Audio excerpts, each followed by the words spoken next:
नमस्कार, मैं हूं Pankaj Kumar. TV 9 digital platform पर आपका स्वागत है। आज राजशास्त्र में बात करेंगे पुतिन को दिन रात सता रहे 3 डर, जिसकी वजह से वो यूक्रेन पर हमला करने को मजबूर है। बदहाली की हालत से जूझ रहे यूक्रेन पर आखिर क्यों कब्जा करना चाहते हैं पुतिन? क्यों पुतिन ऐसा दांव खेलने को मजबूर हैं जिससे उनके हाथों कुछ खास लगने वाला नहीं है? दरअसल पिछले लंबे समय से यूक्रेन एक मुश्किल दौर से गुजर रहा है।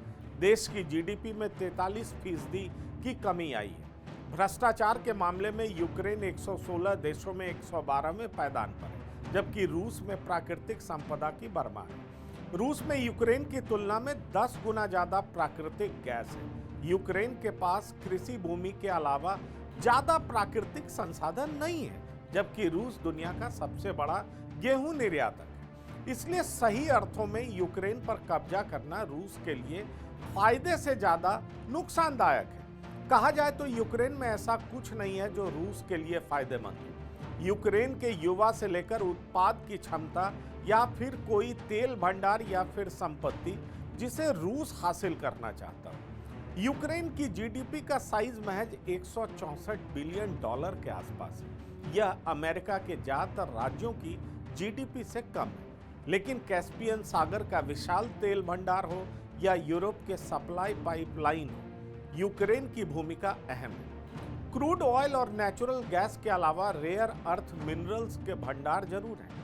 आइए जानते हैं वो 3 वजह जिसके चलते पुतिन यूक्रेन को मजा चखाना चाहते हैं। पुतिन यूक्रेन में नाटो के विस्तार को रोकना चाहते हैं। पुतिन की सोच है कि अमेरिका की योजना रूसी शासन को उखाड़ फेंकने की है और पुतिन पश्चिमी समर्थक लोकतंत्र की स्थापना के सपने को नस्त नाबूद करना चाहते हैं। रूस की केंद्रीय रणनीति की प्रमुख चिंता इसी बात को लेकर है, जिसमें रूस की गुप्तचर एजेंसी के मुताबिक बाइडेन प्रशासन के कुछ लोग मॉस्को में सत्ता परिवर्तन को बेहतर और संभव मानते हुए मीटिंग भी कर चुके हैं। इसलिए पुतिन प्रशासन विद्रोही इलाकों को मान्यता देने को लेकर जोरदार चर्चा में।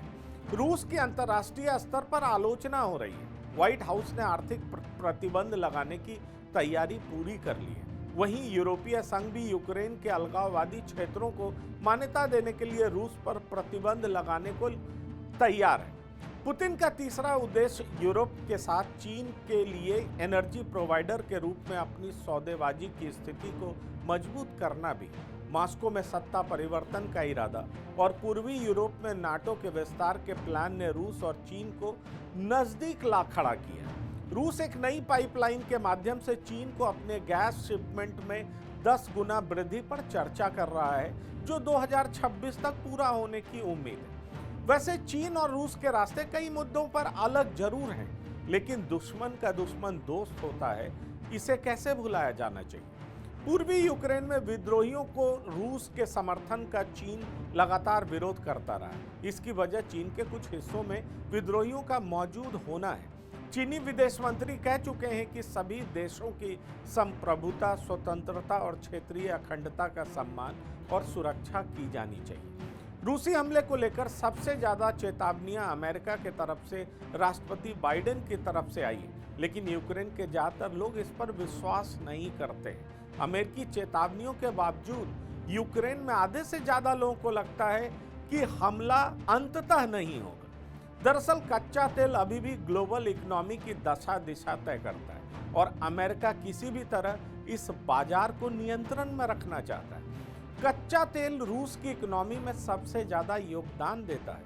अगर इसके ऊपर अमेरिका का पूरी तरह से नियंत्रण हो जाता है तो वह आसानी से रूस पर काबू कर सकेगा।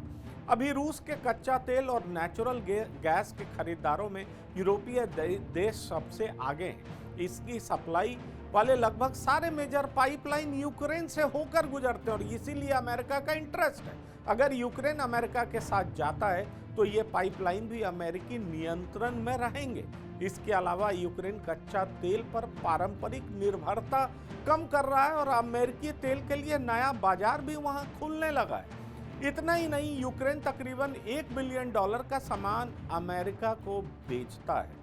इसका 60% से ज्यादा हिस्सा फेरस मेटल्स एंड आर्टिकल्स का है। यूक्रेन के पास सेमीकंडक्टर बनाने में इस्तेमाल होने वाले रेयर अर्थ मिनरल्स का यूरोप का सबसे बड़ा भंडार है। ये दो बड़ी वजह है। और जो कि मैंने आपको बताया कि जो रूस का गैस पाइपलाइन है वो यूक्रेन से होकर के गुजरता है। और दूसरी बड़ी वजह रेयर अर्थ मेटल्स, और इन दोनों पर अमेरिका कब्जा करना चाहता है, ऐसा रूस का मानना है। और इसीलिए अमेरिका का दखल है और इसीलिए अमेरिका इतना इंटरेस्ट जता रहा है। बहरहाल माहौल बेहद टेंस्ड है और भारत के रक्षा मंत्री भी कह चुके हैं कि भारत शांति का पक्षधर है। अब ये देखने वाली बात है कि रूस का अगला स्टेप क्या होता है। फिलहाल राष्ट्रशास्त्र में इतना ही। आप बने रहिए टीवी 9 डिजिटल के साथ। धन्यवाद, नमस्कार।